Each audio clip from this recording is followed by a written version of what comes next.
Chapitre 11, battez-le, ne le battez pas, battez-le. 2. Khan serra les dents et grogna face à cette remarque provocatrice. Ce bâtard a vraiment perdu la boule, n'est-ce pas? Vous feriez mieux de vous préparer à lécher mes bottes en pleurant. Les deux se dirigèrent vers le terrain d'entraînement. La nouvelle du duel se répandit rapidement et les gens commencèrent à affluer dans la zone. La rumeur selon laquelle le jeune maître au caractère colérique était sur le point d'être battu était un spectacle trop beau pour être manqué. Même certains chevaliers qui n'étaient pas en service se présentèrent. Parmi eux, Guilain remarqua un chevalier ivre et sourit comme s'il était heureux de le voir. Oh, Scaovan est là aussi. Le chevalier, qui trébuchait avec un nez rouge, était Scaovan. Il s'était vanté auprès de tout le monde de la façon dont Guilain s'était comporté pendant la soumission, mais personne ne le croyait. Au lieu de cela, il fut critiqué, les gens l'accusant d'avoir donné tout le crédit à Guilain juste pour s'attirer les faveurs de l'héritier du domaine. Il devint rapidement connu comme un chevalier flagorneur, quelqu'un qui avait flatté le jeune maître dès son plus jeune âge. Les titres qui lui succédèrent furent « chevalier menteur » et « le chevalier qui a abandonné l'honneur ». À partir de ce moment, Scaovan vécut dans une stupeur ivre. Personne ne le crut et il perdit son honneur de chevalier. N'ayant plus aucun but, il n'eut d'autre choix que de se noyer dans l'alcool. Guilain, pleinement conscient des rumeurs, ressentit un pincement au cœur. Ces titres honteux disparaîtront bien assez tôt. Tiens bon, Scaovan. Endure. Guilain et Khan ne commencèrent pas le duel immédiatement, ils attendirent que suffisamment de personnes se rassemblent. Il était de coutume de laisser aux spectateurs le temps de se rassembler lorsqu'un duel était sur le point d'avoir lieu. À Ferdium, où les divertissements étaient rares, ces duels étaient des événements à ne pas manquer. Une fois qu'une foule suffisante s'était rassemblée, un chevalier s'avança et parla. Très bien, il semble qu'il y ait assez de monde ici. Commençons. La foule commença à parier sur qui, selon elle, gagnerait. Le problème était que tout le monde pariait sur Khan. Ça ne va pas marcher, le pari ne peut pas tenir comme ça. Eh bien, le résultat est évident, donc on ne peut rien y faire. Que diriez-vous de changer les termes du pari? Misons plutôt sur la durée de vie du jeune maître. En entendant cette agitation, Khan eut un sourire arrogant. D'après la réaction des gens, il était clair qui était le favori. Dans ce cas, changeons les règles. La norme est... Attends. Alors que le chevalier était sur le point de modifier les règles, une voix pâteuse l'interrompit. Scaovan. Scaovan, l'air désintéressé, ne prit même pas la peine de répondre et posa sa bouteille. Puis, il fouilla dans ses affaires, en sortit une bourse remplie d'argent et la jeta en avant. Boum. Le chevalier attrapa la lourde bourse et, avec un étrange sourire, demanda d'un air moqueur. Qu'est-ce que c'est que ça? Pourquoi autant? Tu n'es pas sérieux, n'est-ce pas? Scaovan, les yeux injectés de sang et les dents serrées, grogna. Je parie tout ce que j'ai sur le jeune maître. Si tu as peur, tu pourrais tout aussi bien mourir. Le visage du chevalier s'éclaira aux mots de Scaovan. Bien. Oui, c'est comme ça que le pari devrait se dérouler. Mais le montant semble un peu insuffisant. Peu importe combien Scaovan avait rassemblé toute sa fortune, combien un chevalier d'un territoire pauvre pouvait-il vraiment gagner avec son salaire? En plus, il avait dépensé la plupart de son argent en alcool ces derniers temps, donc ce n'était pas comme s'il avait beaucoup d'argent à dépenser. Et, est-ce que quelqu'un d'autre veut parier sur le jeune maître? Comme le reste des gens avaient parié sur Khan, même s'il gagnait, il devrait partager l'argent de Scaovan entre plusieurs personnes. Bien que le montant que Scaovan avait parié n'était pas insignifiant par rapport aux autres, il semblait quand même un peu insuffisant lorsqu'il s'agissait de le partager entre tout le monde. Ag, c'est dommage, mais je suppose que nous allons procéder comme ça. Ensuite, à ce moment-là, la porte du terrain d'entraînement s'ouvrit et Helena entra, marchant avec ses servantes. Elle avait une expression fière alors qu'elle se tenait devant le chevalier et posait gracieusement une bourse d'argent sur la table. Je vais aussi parier. Le chevalier grimaça légèrement à la vue d'Helena, dont les yeux étaient sombres et cernés, avant de demander confirmation. Sur qui pariez-vous exactement? Sur le fils de ma mère? Compris. Le chevalier, ravi, récupéra l'argent. En raison de la pauvreté de la famille Ferdium, Helena n'avait pas non plus reçu beaucoup pour ses frais de subsistance. Pourtant, elle était une noble, donc lorsque son argent fut ajouté à celui de Scaovan, cela devint un montant dont tout le monde était satisfait. Helena s'assit sur la chaise que ses servantes avaient préparée pour elle et croisa soudain le regard de Scaovan. C'était un sentiment de douleur partagé. Les deux pouvaient comprendre la souffrance de l'autre. Comme Scaovan, Helena était également traitée comme une menteuse essayant de soutenir Guilain. C'était frustrant que personne ne la croie, et dernièrement, elle n'avait pas pu dormir correctement. Madame, c'est tellement injuste. J'ai l'impression de devenir fou à cause de l'injustice. Le duel commença enfin alors que les deux échangèrent des regards, conversant silencieusement avec leurs yeux. Guilain balança son épée dans les airs à plusieurs reprises avant de la pointer sur Khan. Allez. Quoi? Tu as dit que tu voulais te battre, n'est-ce pas? Viens vers moi. Quoi qu'il en soit, c'est lâche pour un maître d'attaquer un novice en premier. Espèce de bâtard. Khan leva son épée et chargea sur lui avec une ruée sauvage. Étant au moins une tête plus grand et beaucoup plus costaud que Guilain, la scène de leur duel ressemblait à une corrida. Clang. Les deux épées entrèrent en collision avec un grand fracas. Khan lança un regard noir à Guilain comme s'il voulait le tuer, rassemblant toutes ses forces. Je vais le transformer en infirme. Comment Guilain osait-il soudainement le défier? Khan ne pouvait pas lui pardonner. Comme le disaient les rumeurs, ce bâtard devait être devenu complètement fou. Le meilleur remède contre un fou, c'est une raclée. Khan le croyait vraiment. Jusqu'à présent, il n'avait jamais vu personne qui ne l'écoutait pas après avoir été battu.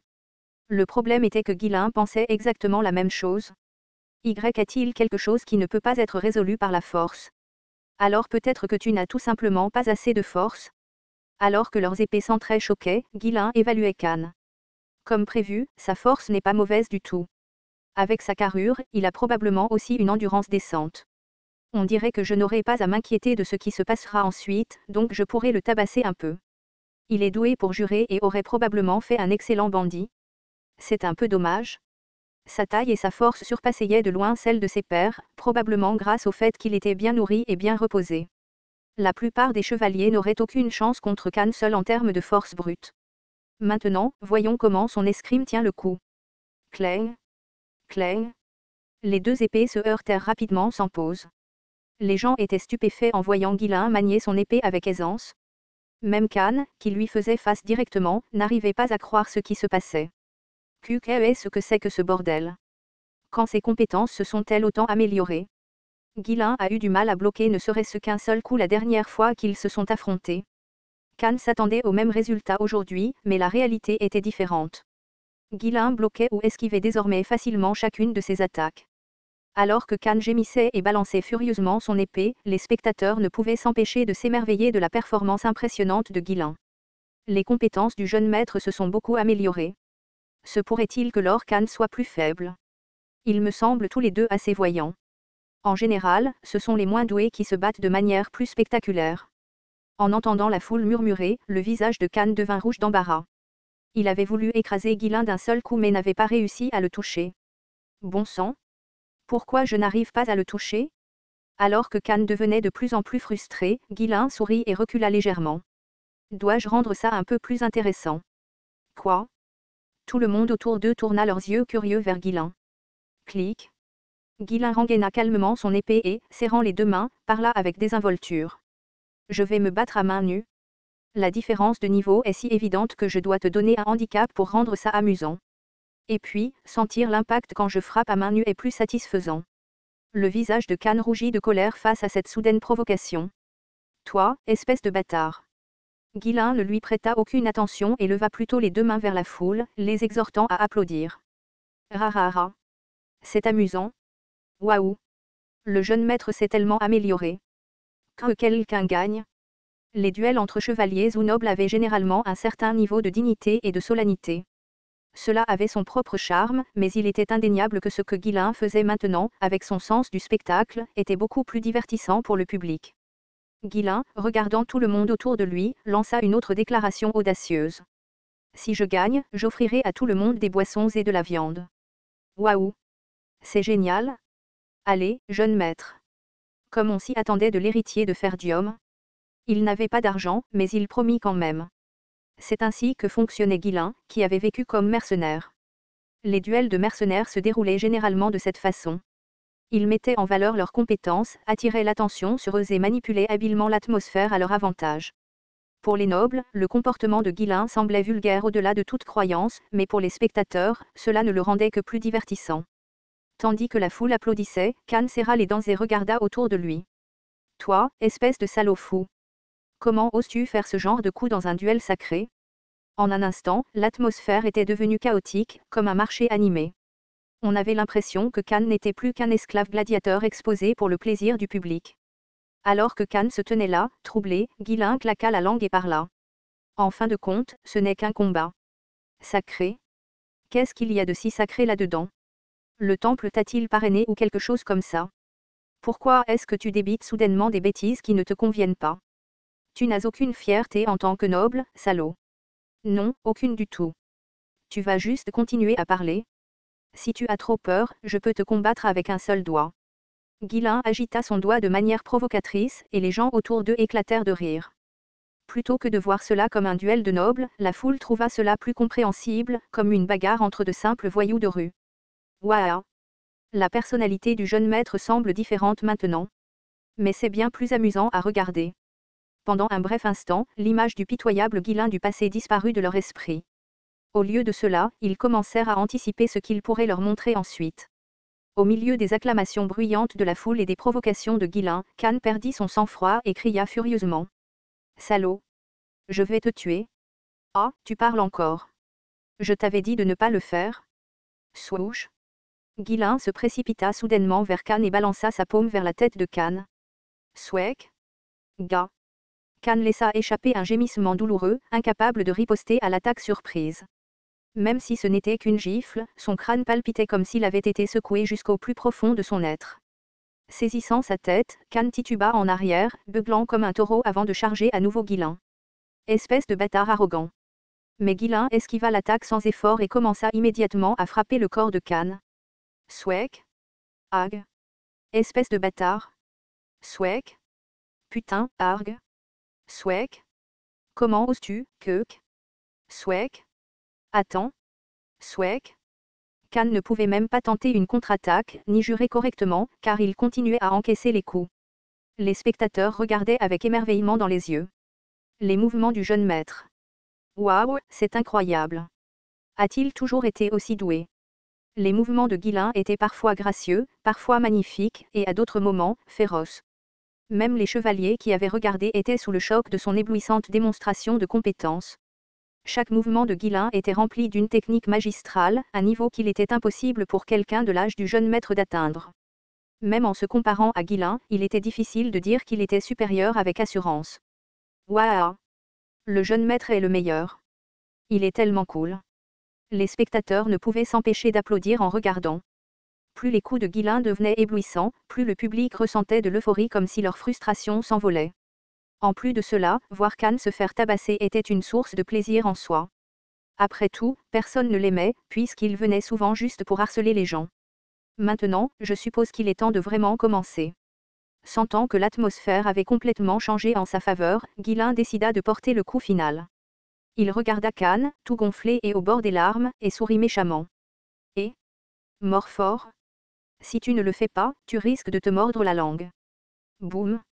Au moment où le poing de Guilain s'abattit sur le ventre de Khan, on aurait dit qu'un coup de tonnerre avait frappé. Les spectateurs furent tellement choqués qu'ils reculèrent instinctivement. Boum. Boum. Boum.